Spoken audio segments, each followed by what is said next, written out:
भैया अंत दिवस का आया, देखो ना रात तरुपर नभचर लौट रहे हैं, तरुपर नभचर लौट रही नौकाएं तट पर।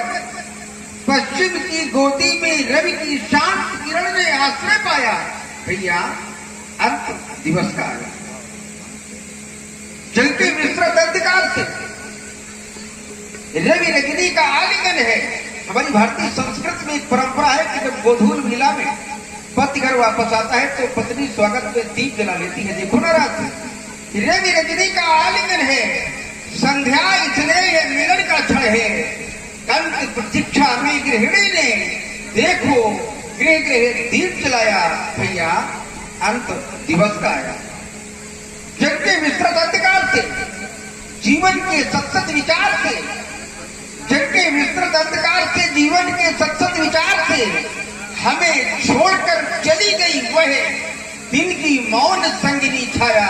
भैया अंत दिवस का आया, संध्या वंदना करने से पूर्व प्रभु श्री राम के द्वारा गुरु महिमा का वर्णन करते हुए गुरु की वंदना की गई। एक बार मनुष्यों के संगोष्ठी में परिचर्चा का विषय रखा गया। गुरु पद रज मृद मंजुल अंजन नयन नवीन दिग्दोष विभंजन श्री गुरु पद नक बनकर ज्योति सुमिरत दिव्य दृष्टि ही होती। संगोष्ठी में प्रश्न किया गया कि आखिर किसी भी व्यक्ति के उसके स्वयं के जीवन में उसके अपने पैरों की धूल का क्या मूल्य होता है। व्यक्ति जब देवालय में जाता है, व्यक्ति जब भोजनालय में जाता है तो सबसे पहले जल के माध्यम से अपने पैर की धूल को ही स्वयं से पृथक करता है। तो फिर गुरु की पैर की धूल का इतना बड़ा महत्व है।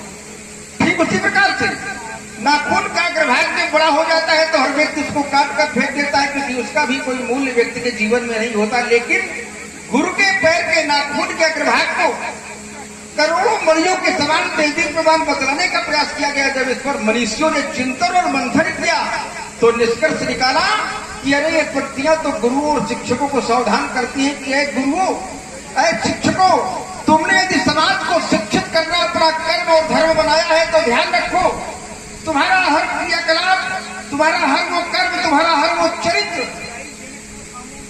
किसी न किसी की शिक्षा का माध्यम बन सकता है, जो तुम्हारी अपनी दृष्टि में तुम्हारे अपने पैरों की किसी की धूल की तरह किसी महत्व का नहीं है, पैरों के नाखून के अग्रभाग की तरह किसी मूल्य का नहीं है। ठीक उसी प्रकार के कहने का प्रयास किया गया, कहने बतलाने का प्रयास किया गया कि जिस समाज और राष्ट्र के गुरुओं का चरित्र उत्तम कोटि का होता है वो समाज और राष्ट्र भी उत्तम कोटि का होता है।